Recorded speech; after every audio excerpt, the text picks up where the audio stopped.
Hi, this is Johnny Nelson, and this is State of the Week. Alongside me, the man boxed on the 22nd of December. Tom Little, how are you? Yeah, good. Buzzing. You've got a great opportunity to get in the ring with David Price. You boxed for the Southern area and the English title twice, losing on both occasions. Yeah. How's your mind mentally going into this? Do you know what? The strongest part of me is my mental strength, because I don't look behind me. Listen, that's behind me for a reason. All I'm focused on is what's in front of me. And I know I'm not under no delusion. I've got a big task ahead of me with David, but such an easy mountain to climb.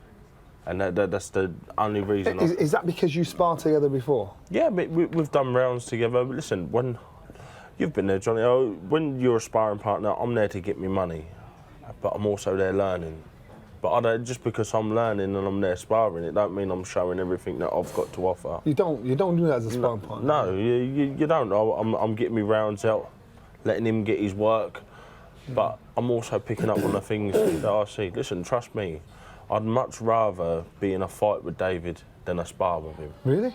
Yeah, because even though he's got 18-ounce gloves on, the David of sparring would be a world champion 3 times over. Unbelievable punch power. Brilliant boxing IQ.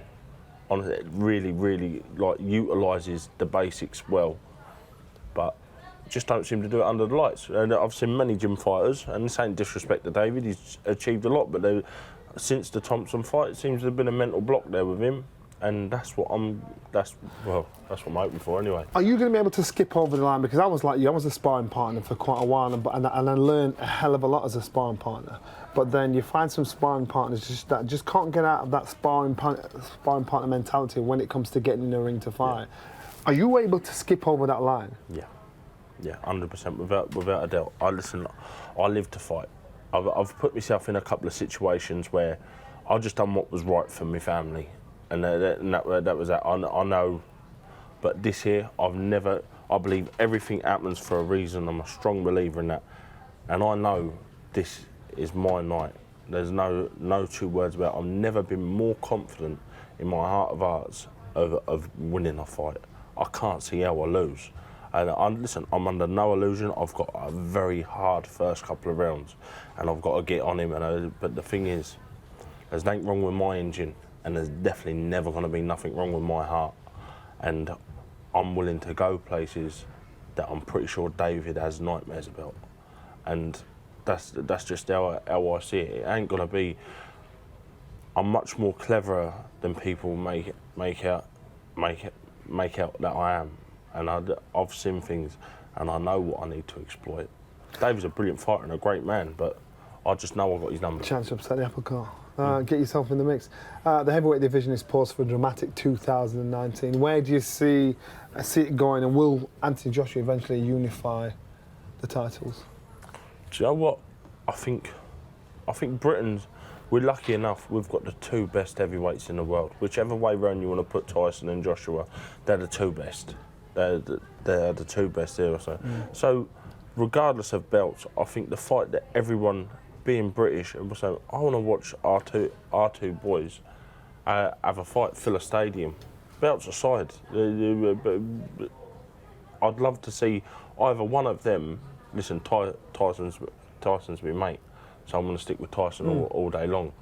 But I'd love to see whichever one out of them. I'd love to see them go and listen, Deontay can stay in America and do his thing, but the money and the talk is around the 2 British fighters. So why take it elsewhere? Have you called Beyonce on purpose? Yeah, you know what? It ain't even a thing with him. Listen, it ain't his fault what happened over there with Tyson. But as being a friend of Tyson, it can't help but leave a bit of taste in your mouth. Do you know what I mean? It's like, I know, especially knowing what Tyson's gone through and how he's come back. But it could be a blessing in disguise. Do you think the winner of Whyte and Chisora, if they had the opportunity to box April 13th next year against Anthony Joshua, how do you think, would they stand a chance? Every heavyweight with a pair of 10-ounce gloves on stands a chance, but it's quite limited chance if I'm honest. I think I think our domestic scene is so competitive, but I think there's levels to it, and I don't think they're at that A level. I think for some reason I think Whyte poses more of a threat to Joshua, but yeah, it's just a matter of styles and fights, isn't it? You know what I found out about it? I found out that every heavyweight have shouted out Anthony Joshua or Tyson Fury, and the only heavyweight that I can remember that hasn't shouted out Anthony Joshua is Derek Chisora. Yeah. And I just found that I thought, well, if he wins, would that possibly happen? Have you sparred with Derek? Yeah, so I've done a lot of rounds with Derek. Done a lot of rounds. We were stable mates, so I've done I've done rounds with Derek since my third fight, and I've just like I know Derek like a bad halfpenny. I can like pretty sure he can read me. I can read him like a book, and I can't read, but I can read him. How do you see that fight going? Do you know what? It's a hard one. It's a hard one for me because I like both of them. They're more so with respect for Don. But I don't know. I had Derek winning the last fight. I honestly did, if I'm honest. But I just think Saint keeps telling me that Dillian Whyte's the more improved fighter. That he's come through. Don't get me wrong, Derek done well with the Takam fight, but Dillian's won these fights more convincingly. Do you know what I'm saying? So I don't know. Out of loyalty to Don, I'd have to go with Derek. I've got a lot of respect for Don. Yeah. Deontay Wilder this week has been saying Anthony Joshua's the forgotten man.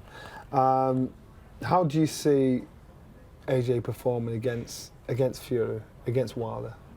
Do you know what? I see Joshua is.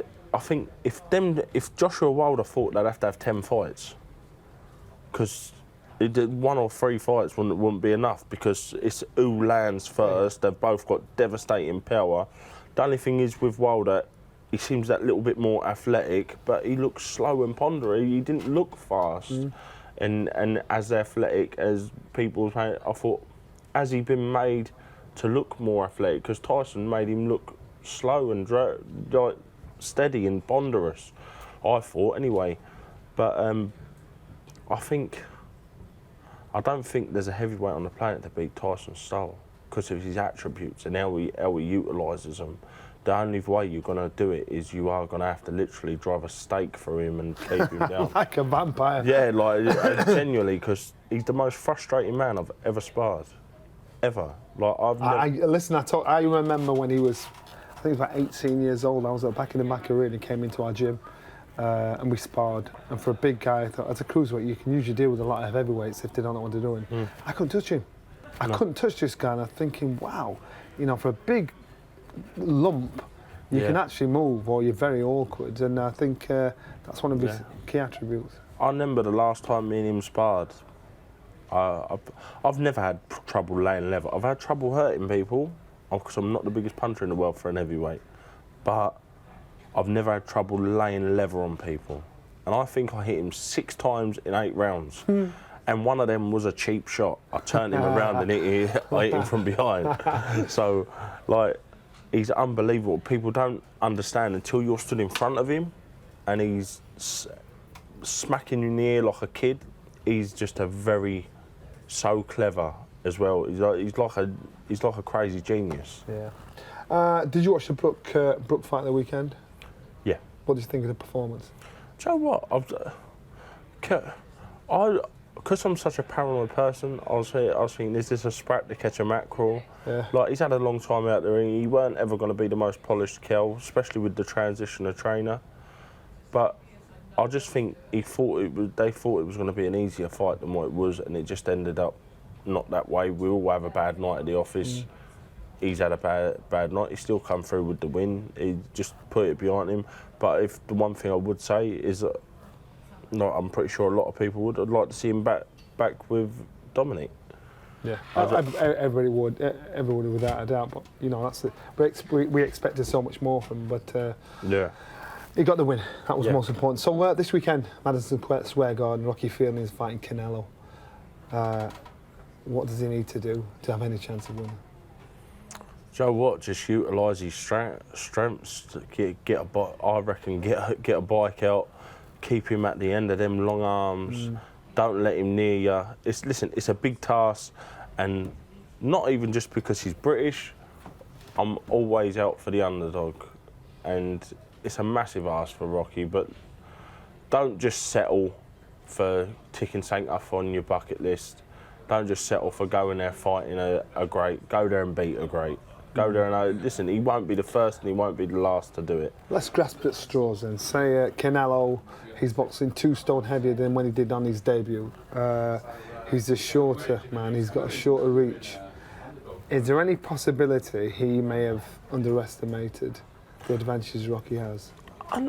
100%. Like, you know yourself, 2 stone's a lot, especially when you've got to punch someone. Can you hurt someone 2 stone heavier than you? Because when I get lighter guys hit me, like I spar with cruiserweights and so some cruiserweights, don't get me wrong, some cruiserweights can punch like a mule. But I think someone you just think, or when I spar smaller heavyweights and they hit you and you think you just can't keep me away from you. Do you know what I mean? So I can really just see a fairy tale ending for Brook, and I don't want to jinx it by going. I can just see him going and upsetting the apple cart.